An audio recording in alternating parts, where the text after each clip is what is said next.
Ah, dear posterity, I suppose you expect me to don the mask of a villain, to twist my mustache and admit to crimes worthy of damnatio memoriae.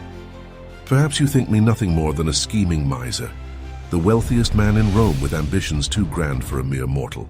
But before you judge me, allow me the privilege to tell my story, to unravel the reasons why I, Marcus Licinius Crassus, dared to challenge Rome herself.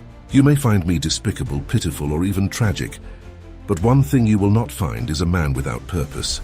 I was born in 115 BC, in the turbulent days when the Republic was already showing cracks in its once golden foundation. Rome, ever expanding, ever consuming, needed men like me, men with vision, with hunger, with an insatiable desire for more. My father, Publius Licinius Crassus, was a man of modest means by Roman standards, though he had enough political connections to secure a comfortable life for his family. But comfortable was never enough for me. Even as a child, I felt the weight of Rome's greatness, and I was determined to leave my mark on history, not as a footnote, but as a bold inscription carved into marble. My early years were spent in Rome's finest academies, where I studied rhetoric, philosophy, and the art of war. Yet even amidst my studies, I found myself drawn not to the teachings of the philosophers, but to the thrill of power. The smell of freshly minted coins, the rustle of the senatorial robes, the sway of the mob, these were the things that stirred my soul. I was a child of Rome, molded by her streets, her politics, her ceaseless hunger. And oh, how I longed to feed that hunger. But before I could ascend to the heights I desired, tragedy struck. In 87 BC, the city was seized by Gaius Marius, and my father, a staunch supporter of the old guard, was forced to flee. I, a mere teenager, was thrust into the chaos of war. My family's fortunes torn asunder. The world I knew crumbled, and I was left with nothing but my wits and an unquenchable thirst for revenge. Rome had taken everything from me, but I swore I would take it all back and more. So I fled to Spain, where I licked my wounds and began to amass the wealth that would one day make me the richest man in Rome. It was there in the desolate hills of Hispania that I realized the true nature of power. It wasn't about birthright or honor. It was about control of men, of money, of fate itself. And so I returned to Rome, determined to seize that control by any means necessary. Now you might ask, was it ambition that drove me? Or was it something darker, something twisted within me that sought to dominate not just Rome, but all who stood in my way? You'll have to wait and see. For my story, like Rome's, is filled with twists, betrayals, and a hunger that could never be sated. But I'm getting ahead of myself. Before we delve into the fires of rebellion and the clashing of swords, you must understand the man behind the name Crassus, the one who would dare to challenge even the gods themselves. But for now, remember this. My birth was not a blessing, but a curse that would one day consume Rome itself.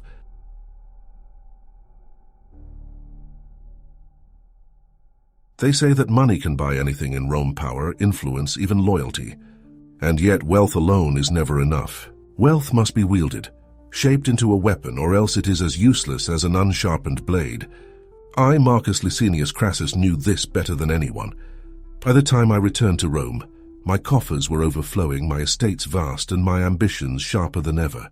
But gold cannot carve a path to power alone. It must be accompanied by something far more potent: blood. The year was 73 BC, and Rome was in turmoil. Not from the usual squabbles of the Senate or the petty rivalries of the elite, but from an uprising of slaves' rabble, really, led by a Thracian gladiator who dared to challenge the might of the Republic. Spartacus, they called him, as if he were some hero out of a Greek tragedy. I thought him a fool, another nuisance to be crushed under the boot of Rome, but the fool proved more cunning than any of us anticipated. His rebellion spread like wildfire, and soon the streets of our great city echoed with the clamor of revolt.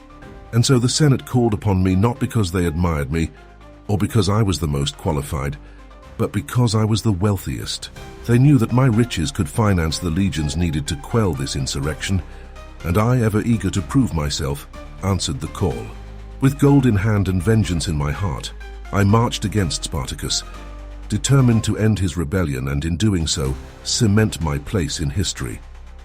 The battles were fierce and the losses heavy, but I was not a man to be easily deterred. I pressed on, my legions sweeping across the Italian countryside, burning and pillaging until the slave army was driven to the brink. Finally, after months of bloodshed, I cornered Spartacus and his men at the Battle of the Sila River. There, amidst the cries of the dying and the stench of death, I achieved my victory. After the battle, I visited Spartacus in his cell. I wanted to see the man who had caused Rome so much grief, the man who had dared to defy the Republic. What I found was not a monster, but a man who looked me in the eye and declared that freedom was a natural right, one that would eventually triumph over the chains of slavery. I laughed at him then, dismissing his words as the delusions of a defeated rebel. Yet as I walked away, a strange unease settled in my chest. Perhaps in some twisted way, Spartacus was right. After all, Rome herself had once been a slave, bound by the shackles of kings, only to rise and cast off her chains. But I had no time for such philosophical musings. My task was far from over. In a gesture both ruthless and symbolic, I ordered the crucifixion of 6,000 of Spartacus's followers along the Appian Way, a grim reminder to all who would challenge the might of Rome. Their bodies hung like macabre trophies, a testament to my power and a warning to any who dared defy me. Yet even as I reveled in my victory, I could not shake the feeling that I had only won a battle, not the war.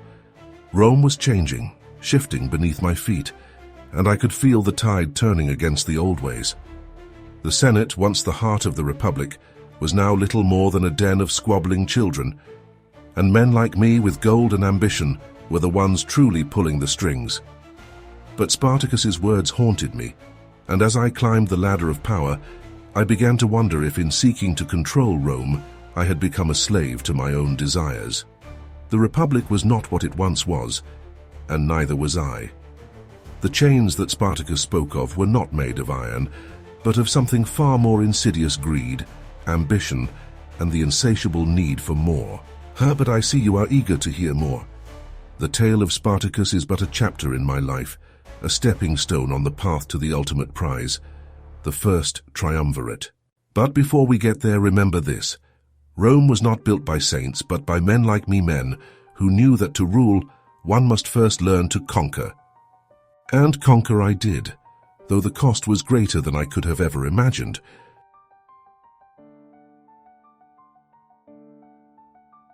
The year was 60 BC, and the Republic I had once revered was rotting from within.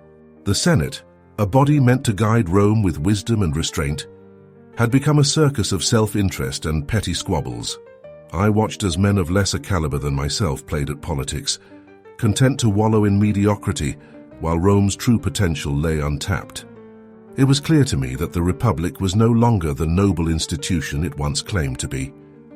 The old ways were failing, and if Rome were to survive, it would require men of vision, men of action, men like me. It was in this climate of decay that the First Triumvirate was born, an unholy alliance forged not from friendship or loyalty, but from necessity. Julius Caesar, Pompey the Great, and I, Marcus Licinius Crassus, formed a triumvirate, a three-headed beast that would hold the reins of power in Rome. Each of us brought something to the table: Caesar with his charisma and cunning, Pompey with his military prowess, and I with my immeasurable wealth. Together we would control Rome, bending the Republic to our will, or so we thought. But let's be honest, this was no partnership of equals. Pompey was the Senate's golden boy, the darling of Rome's conservative elite, while Caesar was the rising star, hungry for power and willing to take risks that others wouldn't dare. And then there was me, the man with the money, the one who had financed Caesar's campaigns and Pompey's legions, the one they both secretly despised because they knew that without my gold they were nothing. I won't lie to you, the triumvirate was a means to an end for me. I had no delusions of glory or heroism. What I wanted was control of Rome's politics, of her economy, and most importantly of her future. I saw the Republic for what it was, a dying beast flailing in its death throes, and I knew that if I did not seize power, someone else would. So I played the game, manipulating my so-called allies, pushing my own agenda, and securing my own interests. Yet even as we carved up Rome like a feast, I could feel the cracks in our alliance growing. Caesar was becoming too ambitious, too unpredictable, and Pompey, ever the proud warrior, resented playing second fiddle to a mere financier. The tension between us simmered beneath the surface, a ticking time bomb that I knew would eventually explode. But for the time being, we held Rome in our grasp, and I was content to let the world think we were united. My crowning achievement during this time was my appointment as governor of Syria in 54 BC, a position that gave me control over one of Rome's richest provinces, and more importantly, the opportunity for military glory. You see, despite all my wealth, I had always lacked the one thing that truly cemented a man's legacy in Rome, a great military victory. Pompey had his conquests in the east, Caesar had his triumphs in Gaul, but I, Crassus, had only my riches. And so, with the arrogance that only a lifetime of success can breed, I set my sights on Parthia, a kingdom to the east that I foolishly believed would be my crowning glory. But Parthia was no mere backwater, no easy target for a man seeking to gild his legacy. The campaign was a disaster from the start, plagued by poor planning, treacherous allies, and a complete underestimation of the enemy. At the Battle of Carrhae in 53 BC, my legions were annihilated by the Parthian cavalry, and I, the man who had once thought himself invincible, found myself trapped in the sands of Mesopotamia, surrounded and outnumbered. As I stood there watching my men cut down like wheat before the scythe, I realized too late that I had overreached, that my ambition had finally led me to ruin. And then, in a final bitter twist of fate, I was captured and executed in the most humiliating way imaginable. A molten pot of gold poured down my throat. A fitting end for a man whose thirst for wealth had led him to his doom. So there you have it, the tale of how Marcus Licinius Crassus, the richest man in Rome, sought to become its greatest, only to be undone by his own hubris. The Republic was not what it once was, but neither was I. The Triumvirate, once a symbol of our power, had become a harbinger of Rome's decline, and in my death the cracks we had tried to paper over finally split wide open. But my story is far from over, for even in death my legacy would cast a long shadow over Rome, one that would eventually lead to the end of the Republic itself. But that, my dear posterity, is a tale for another day. For now, remember this. I sought to control Rome, to bend her to my will, but in the end it was Rome who controlled me, and in my arrogance I sealed not just my own fate, but that of the Republic I claimed to serve.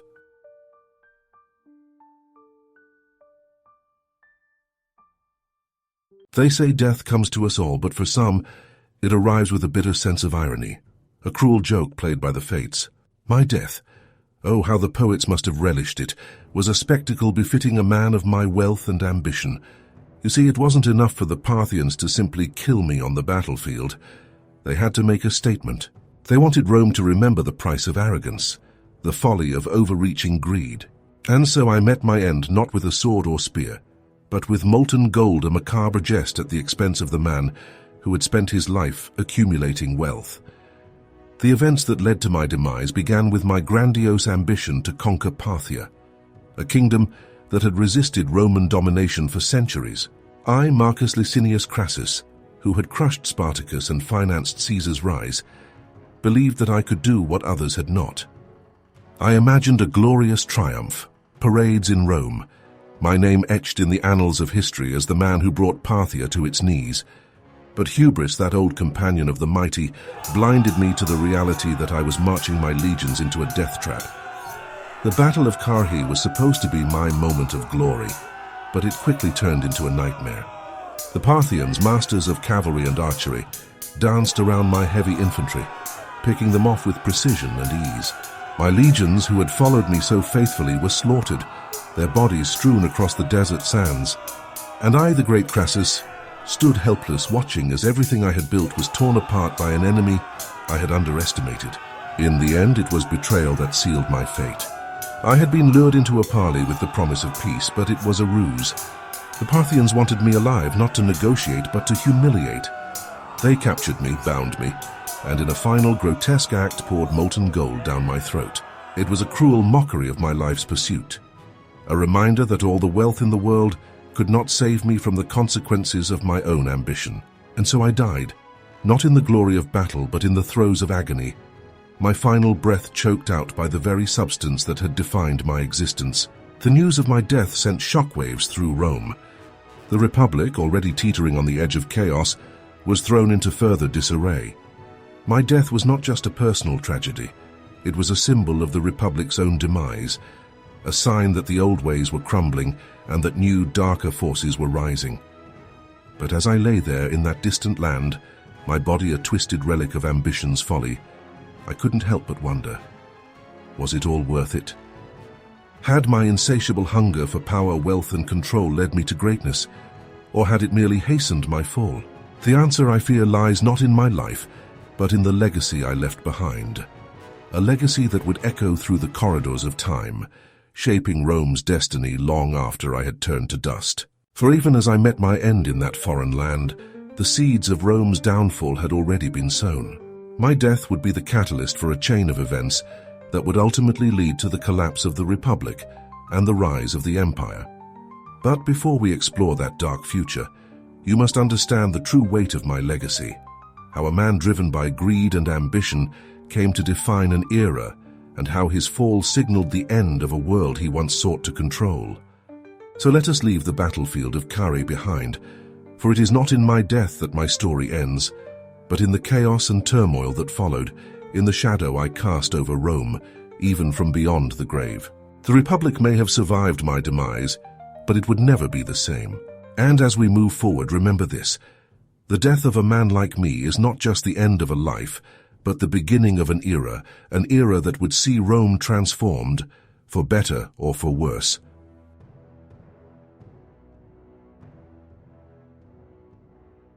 I once believed that wealth was the ultimate power, that it could shape empires and bend the wills of men. Yet in death I discovered that true power lies not in gold, but in legacy, the stories and symbols that endure long after the body has turned to dust. My death at Carrhae may have been humiliating, but it was far from the end of my influence over Rome. In fact, it was merely the beginning.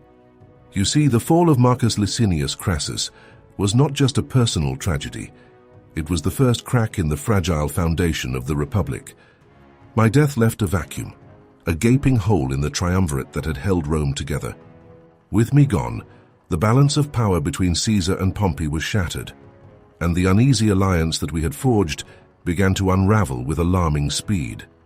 Rome in all her grandeur was a city of power plays and shifting loyalties, and without my gold to smooth over the cracks, the Republic descended into chaos. Caesar, ever the opportunist, seized upon my absence to further his own ambitions, consolidating his power and setting the stage for civil war. Pompey, once the hero of the Senate, found himself increasingly isolated, his influence waning as Caesar's star rose. The two men who had once been my partners were now bitter rivals, and it was my death that had set them on this collision course. But my legacy is not just one of political upheaval. It is a tale of Rome's transformation, a story of how a republic built on the ideals of democracy and civic virtue became an empire ruled by the whims of a single man. The wealth and power I amassed during my lifetime, the influence I wielded, all contributed to the erosion of the old republican values. I was a symbol of the new Rome, a Rome where money could buy anything, where ambition was unchecked by tradition, and where the old guard was swept aside by those who understood the true currency of power. Yet there is an irony to my legacy, one that even I can appreciate from beyond the grave. In seeking to control Rome, I unwittingly became the architect of her downfall. The Republic, once a bastion of freedom and governance by the people, crumbled under the weight of its own contradictions, and I, Crassus, the man who had everything, was at the center of it all. My life, my wealth, my death, all became lessons in the dangers of unchecked ambition and the fleeting nature of power. But what of the man behind the legacy? What of Marcus Licinius Crassus, the son of a noble house, the conqueror of Spartacus, the architect of Rome's greatest wealth? I did not live to see the fruits of my labors, to witness the empire that would rise from the ashes of the Republic. Yet I like to think that in some small way, I shaped the course of history, that my life was more than just a cautionary tale. My name lives on, not just in the annals of history, but in the stories told by those who came after me. Caesar, Pompey, Augustus, each of them, in their own way, built upon the foundation I laid for better or for worse. And while the Republic may have fallen, the empire that rose in its place bore the unmistakable imprint of Crassus. My wealth, my ambition, my desire for control, All of these things were woven into the fabric of Rome's destiny, and for that I am remembered. Yet, as you walk the streets of Rome, as you visit the sites where I once stood, I urge you to look beyond the statues and the monuments, to see the man behind the myth. I was not a hero, nor was I a villain. I was simply a man, flawed and ambitious, who sought to carve his name into history, and in that I succeeded. My legacy is a complex one, a mix of triumph and tragedy, of greatness and folly. But it is a legacy nonetheless, one that has endured for centuries and will continue to do so long after the last remnants of Rome have faded into dust. And as you explore the ruins of this once great city, remember the story of Marcus Licinius Crassus, the man who sought to conquer Rome, only to be conquered by his own ambition. But before you go, allow me one final word of advice. History is not just the story of the past. It is a mirror reflecting the choices and consequences of those who came before us. Learn from my mistakes, cherish the lessons of the Republic, and above all, remember that true power lies not in wealth or ambition, but in the legacy we leave behind. Now I must take my leave, but the story is far from over. The echoes of my life can still be heard in the streets of Rome, in the coins that bear my likeness, and in the memories of those who visit the places where I once walked. And so, dear traveler through time, as you journey through the ruins of the past, remember to look not just with your eyes but with your heart, and perhaps in doing so, you will find a little of Marcus Licinius Crassus in yourself. As I take my final bow and step off the grand stage of history, I leave you, dear traveler, with a final thought. What is the legacy of a man who had it all, but in his grasping for more, lost everything? The story of Marcus Licinius Crassus is not just a tale of ancient Rome. It is a cautionary lesson for all ages, including your own. My name, once feared and revered in the halls of power, now serves as a warning of the perils of unchecked ambition. And yet, as you navigate the complexities of your modern world, you may find that the lessons of my life are more relevant than ever. In a society where wealth often equates to influence, where the powerful seek to shape the destiny of nations, and where the line between ambition and folly is razor thin, the story of Crassus resonates deeply. But my story is not just one of power and downfall. It is also one of exploration and discovery. I invite you, in the spirit of the Renaissance, to embark on a journey through the ancient world, to walk in the footsteps of Rome's giants, and to uncover the rich tapestry of history that has shaped the world you know today. Imagine yourself standing in the ruins of Carrhae, where the sands still whisper the tale of my final battle. Picture the Forum of Rome where I once walked, my mind teeming with schemes and ambitions. Or perhaps you might find yourself examining a denarius with my likeness stamped upon it, pondering the irony that this small coin, a symbol of my wealth, has outlasted the empire I sought to control. For those who are drawn to the tangible remnants of history, the ancient coins of Rome, like this one here, offer a direct connection to the past. Each coin, such as this one here, whether bearing the profile of an emperor or a general, tells a story of a time long gone but not forgotten. Collecting these relics, you hold in your hand a piece of the world that I once ruled, a world where the power of gold could topple empires and raise men to the heights of glory. And what of the sites where history was written? I urge you to visit Rome, to stand where I stood, to see with your own eyes the ruins that still echo with the footsteps of giants. Explore the battlefields where Rome's legions fought and died, and consider how the events that unfolded there continue to influence the world today. In doing so, you not only honor the past, but also enrich your understanding of the present, gaining insight into the forces that continue to shape your own time. Our channel, known as the Renaissance Spirit, is dedicated to the pursuit of a just, equitable, and humanitarian world. The topics we cover: history, politics, religion, personal development, society, culture, and social and environmental justice, are not merely academic. They are essential to understanding the world we live in and our role within it. Ancient Rome and the Roman Empire offer a powerful comparison to our modern world, reminding us that history is a living dialogue between the past and the present. My name lives on, not just in the annals of history, but in the stories told by those who came after me. Caesar, Pompey, Augustus, each of them, in their own way, built upon the foundation I laid, for better or for worse. And while the Republic may have fallen, the empire that rose in its place bore the unmistakable imprint of Crassus. My wealth, my ambition, my desire for control, all of these things were woven into the fabric of Rome's destiny, and for that I am remembered. Yet as you walk the streets of Rome, as you visit the sites where I once stood, I urge you to look beyond the statues and the monuments, to see the man behind the myth. I was not a hero, nor was I a villain. I was simply a man, flawed and ambitious, who sought to carve his name into history, and in that I succeeded. My legacy is a complex one, a mix of triumph and tragedy, of greatness and folly. But it is a legacy nonetheless, one that has endured for centuries and will continue to do so long after the last remnants of Rome have faded into dust. And as you explore the ruins of this once great city, remember the story of Marcus Licinius Crassus, the man who sought to conquer Rome, only to be conquered by his own ambition. But before you go, allow me one final word of advice. History is not just the story of the past, it is a mirror reflecting the choices and consequences of those who came before us. Learn from my mistakes, cherish the lessons of the Republic, and above all, remember that true power lies not in wealth or ambition, but in the legacy we leave behind. The Renaissance spirit is more than just a philosophy or a style. It is a way of living, learning, growing, and thinking. By embracing truth, knowledge, and compassion for humanity and our shared history, we open up the world to ourselves and to others, becoming better stewards of the earth and of each other. Please subscribe, turn on notifications, and share our content if you too are on a quest to explore life's many facets. Our channel offers a treasure trove of videos that will inspire and challenge you, just as my story challenges the legacy of Rome. And before you leave, take the quiz to see if you truly embody the Renaissance spirit, and check out our other videos on the Roman Republic and the Roman Empire. The echoes of my life, my triumphs and my failures continue to resonate, not just in the dusty pages of history, but in the choices you make today.